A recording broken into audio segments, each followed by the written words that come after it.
నమస్తే. ఇప్పుడు మీరు చూడబోతున్న వీడియో ఖచ్చితంగా మీకు ఉపయోగపడుతుంది, నచ్చుతుంది కూడా. మరి మీకు నచ్చిన విషయం నాకు తెలియాలి అంటే ఈ వీడియోని మీరు లైక్ చేయాలి, షేర్ చేయాలి, అలాగే మన ఛానల్ని సబ్స్క్రైబ్ చేయాలి. మీ సపోర్ట్ని నాకు అందిస్తారు కదా. ఓకే, ఇప్పుడు వీడియోని స్టార్ట్ చేద్దాం. నమస్తే, వెల్కమ్ టు అవర్ ఛానల్. నేను కుప్పా పద్మిని. ప్రస్తుతంతో పాటు వేదిక్ ఆస్ట్రాలజర్ అవినాష్ దాస్ గారు ఉన్నారు. మాట్లాడదాం. అవినాష్ గారు నమస్తే అండి. నమస్తే అండి. ఓం నమో వెంకటేశాయ, ఓం నమ శివాయ. అవినాష్ గారు, నక్షత్రాల గురించి చెప్తున్నారు. నెక్స్ట్ ఏ నక్షత్రం గురించి చెప్తారు? కృతికా నక్షత్రం గురించి చెప్దాము. ఇది మీ ఇంట్రెస్టేనా? ఎందుకంటే మన సబ్స్క్రైబర్స్ కి తెలుసు నేను కృతిక మీద ఎందుకు ఇంట్రెస్ట్ చూపిస్తాను అని తెలుసు. బట్ మళ్ళీ వాళ్ళు అపార్థం చేసుకోకూడదు కదా. ఇది మీ ఇంట్రెస్టే కదా. మా ఇంట్రెస్టే. దేవుడు నిర్ణయం. నేనేం అడగలేదు కదా మీరేం కృతిక గురించి చెప్పండి అని. మీరేం అడగలేదండి. నేను కూడా కావాలని ఏం చెప్పట్లేదు. దేవుడు పైనుంచి ఆర్డర్ ఇచ్చాడు, నేను చెప్తున్నా అంతే. చెప్పండి, వాట్ ఈస్ అసలు కృతిక? మీరు ఎలా చూస్తారు కృతికా నక్షత్రం? కృతికా నక్షత్రం ముందు మీకు వర్ణమాల చెప్తా. నక్షత్ర వర్ణమాల. అశ్విని నక్షత్రం, ఆకాశం నుంచి సూర్యుడు ఆత్మను పంపిస్తాడు. భరణి నక్షత్రం, భరణం భరిస్తుంది బిడ్డని. కృతికా నక్షత్రం, బిడ్డ బయటకు వచ్చే వేళ. కృతిక అంటే మొదలు, కృతిక అంటే స్టార్ట్. రోహిణి, కృతిక తర్వాత రోహిణి. పిల్లోడు బయటకు వచ్చిన తర్వాత ఏం చేస్తాడు? ఏడుస్తాడు. అలా చివరికి వెళ్ళిపోతే రేవతి, మోక్షం. ఆ నక్షత్ర వర్ణమాల ఒకరోజు చెప్దాము. కృతిక, కృతిక సింబల్ కత్తి. కత్తి ఎంత షార్ప్గా ఉంటుందో మీకు బాగా తెలుసు. అదే కత్తికి ఇంకో సైడ్ సాఫ్ట్ కూడా ఉంటది. జనాలు అది చూడరు. ఇది భలే షార్ప్గా ఉందే, కోసేస్తుంది అందరినీ, అమ్మో అతితో చాలా జాగ్రత్తగా ఉండాలి అని అనుకుంటారు. కానీ అది చాలా సాఫ్ట్ కూడా ఉంటుంది కత్తి. ఆ పైన కింద సైడ్స్ లోనే చాలా షార్ప్ ఉంటది. సో కృతికా నక్షత్రాన్ని జనరల్ గా అపార్థం చేసుకుంటారు చాలా మంది. వీళ్ళు చాలా షార్ప్, వీళ్ళు కోసేస్తారు, ఆరోగెంట్, అగ్రెసివ్ అని, బర్నింగ్ అని. కానీ నిజంగా జరిగేది ఏంటంటే వాళ్ళకి వాళ్ళు కూడా బర్న్ అయిపోతారు. లోపల లోపల కాలిపోతూ ఉంటుంది అప్పుడు వాళ్ళకి. ఎవరు కాలిపోదు, అంత కాలుతుంది వాళ్ళకి. అలానే వేరే వాళ్ళని కూడా కాలుస్తారు వీళ్ళు. సో కృతికా నక్షత్రం అనేది ఒక కమాండర్, ఒక ఆర్మీకి ఒక కట్టప్ప. కృతికా నక్షత్ర ఒక కమాండర్. రాజు వేరు, కమాండర్ అనేది కృతికా నక్షత్రం. కమాండర్ అనేవాడు చాలా అగ్రెసివ్ గా ఉండాలి. సో కృతికా నక్షత్రం వాళ్ళు ఒక కమాండర్ గా ఉంటే చాలా బాగుంటుంది. ఇంకా మొదలు, యాంకర్స్ అనేది ఈ కృతికా నక్షత్రం వస్తుంది. ఎందుకంటే షో మొదలు పెట్టేది యాంకర్స్. ఇంకోటి, మనం మొదలుకు వచ్చాం కాబట్టి ఇంకోటి కొద్దాం. ఫేమ్ కూడా చాలా ఉంటది. మీరు బాహుబలి సినిమా ఫస్ట్ రిలీజ్ అయినప్పుడు కట్టప్ప బాహుబలిని ఎందుకు చంపాడు? ఇండియా వరకు ఇదే క్వశ్చన్. కట్టప్ప బాహుబలిని రిలీజ్ అయ్యేంత వరకు ఇదే క్వశ్చన్. విపరీతంగా నడిచిన topic. Fame, Krittika, commander. So ఈ కృతికా నక్షత్రం చాలా ఫేమ్ ఉంటదండి. అంత ఈజీగా చెరిగిపోదు ఆ ఫేమ్. ఎప్పటికీ అలా గుర్తుపడతారు జనాలు ఆ కృతికా వాళ్ళని. తర్వాత మొదలెట్టాలంటే మంచి అయినా చెడు అయినా, గొడవ మొదలు పెడితే కూడా ఎక్కడికో వెళ్ళిపోతుంది. మంచి మొదలు పెడితే కూడా చాలా పాజిటివ్ యాంగిల్లో ఉంటుంది. తర్వాత మ్యూజిక్లో ఇంట్రెస్ట్ ఉంటుందంటే వీళ్ళకి ఎంతో కొంత. లేకపోతే మంచి మ్యూజిషియన్స్ కూడా కృతికాలో ఉంటారు. వీళ్ళు యాక్చువల్గా కృతికాలో ఉన్న వాళ్ళు మ్యూజిక్ ఫీల్డ్లో కూడా ఎంచుకుంటే చాలా బాగుంటుంది. తర్వాత మంత్ర ఉచ్చారణ బాగా చేస్తారు. వీళ్ళకు మంత్రాలంటే పిచ్చి ఉంటుంది. వీళ్ళకు మంచి జరిగేది కూడా మంత్రాల వల్ల జరుగుతుంది. వీళ్ళకి తెలియదు చాలా మందికి. ఈ కృతికా నక్షత్రాలు ఎవరైతే నెగిటివ్ సైడ్లో వెళ్ళిపోతారు, మంత్ర ఉచ్చారణలు ఏముందిలే అనుకుంటారు. కానీ పాజిటివ్లో ఉన్న వాళ్ళు మంత్ర ఉచ్చారణ చేస్తే, ఎస్పెషల్లీ జీవితంలో ప్రాబ్లం వచ్చినప్పుడు చాలా హెల్ప్ చేసేది ఈ మంత్ర ఉచ్చారణనే.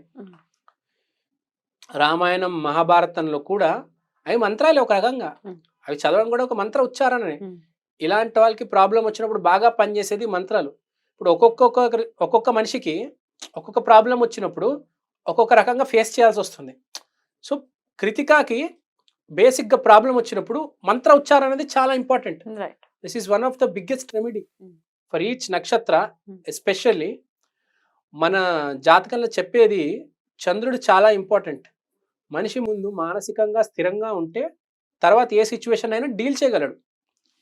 మనసు స్థిరంగా ఉండాలంటే ఏ నక్షత్రంలో మన చంద్రుడు ఉన్నాడో అది తెలుసుకొని దాన్ని డీల్ చేయాలి, ఆ రెమెడీ చేయాలి. సో కృతికాకి ఈ మంత్ర ఉచ్చారణ అనేది చాలా ఇంపార్టెంట్. సో వీళ్ళు మంత్రాల్ని ఎప్పుడు వదలకూడదు, మంత్రాలతో పాటే ఉండాలి. సో ఇంకా కృతికాకి వస్తే మొదలు ఇంపార్టెంట్.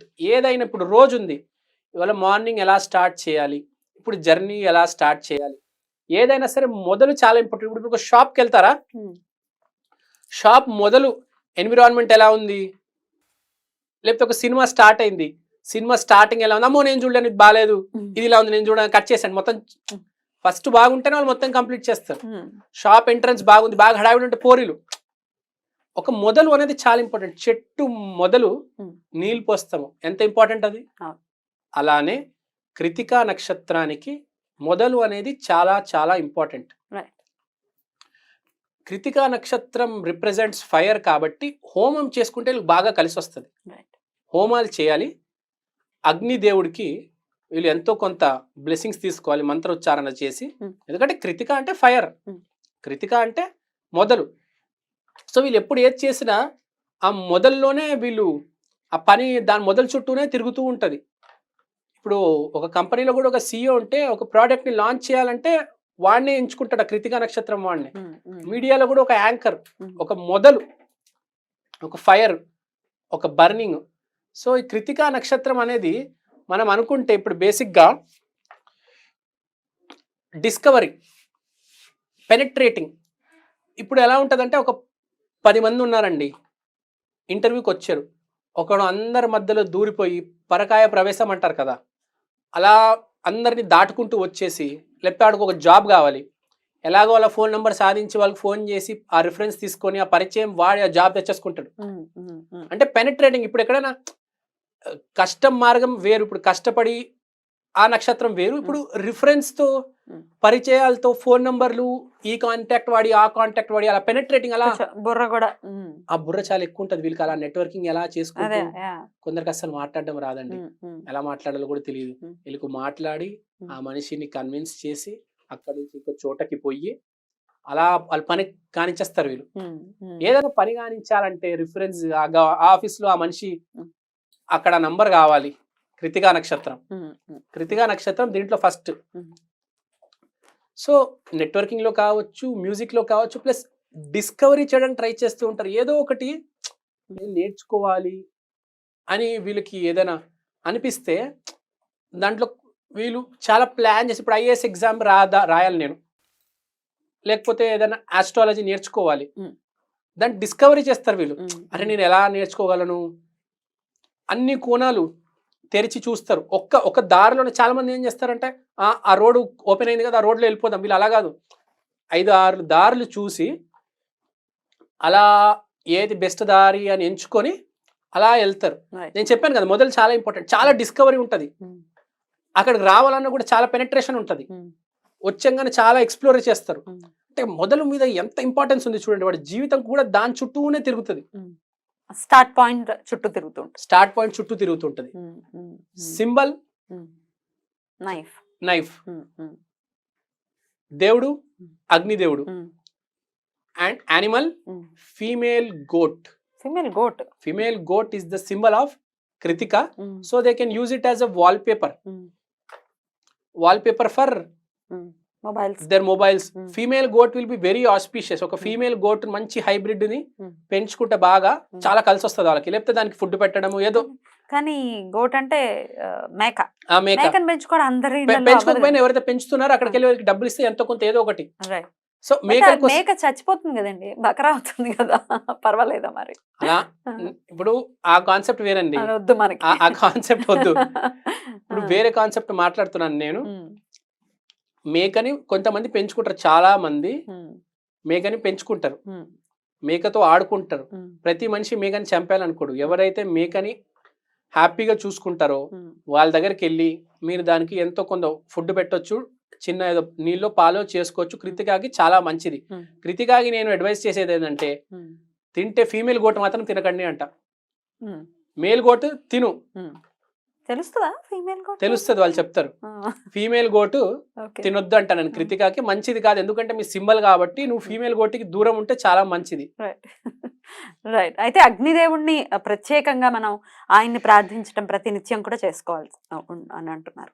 ఓకే. ఇంకోటి మీరు చెప్పినట్టు అగ్నిదేవుడికి ప్రార్థించాలి. ఆ మేకు ఒకటి, కత్తి బొమ్మ, ఇంట్లో 2-3 కత్తులు పెట్టుకోవడం. కత్తులు అంటే బేసిక్గా ఇష్టం ఉంటే వాళ్ళకి, కత్తులు అంటే ఇష్టం ఉంటే ఇంట్లో కత్తి పెట్టుకుంటే కూడా చాలా మంచిది వాళ్ళకి. కత్తి ఉంటుంది ప్రతి వారి ఇంట్లో ఉంటుంది. లేదు, కొంతమంది కత్తుల కలెక్షన్ పెట్టేసుకుంటారు. కృతిక అంత డామినెంట్ ఉంటది, కత్తుల కలెక్షన్ పెట్టేసుకుంటారు. ప్లస్ కత్తి అంటే ఇంట్రెస్ట్ ఉండదు. నరకడం మొదలెడితే, కత్తి పట్టుకోవడం మొదలెడితే నాలాగా ఎవరు నరకలేరు అంటారు కదా, ఈ డైలాగ్స్ ఉంటాయి వాళ్ళ, చాలా పవర్ఫుల్ గా ఉంటాయి. అంటే కత్తి అంటే అసలు అంత బాగా వాడగలరు కత్తిని. కూరగాయలు కూడా, ఆడవాళ్ళు అయితే కూరగాయలు బాగా కొస్తారు కత్తితో, మగవాళ్ళు అయితే ఇక మీకు తెలిసిందే.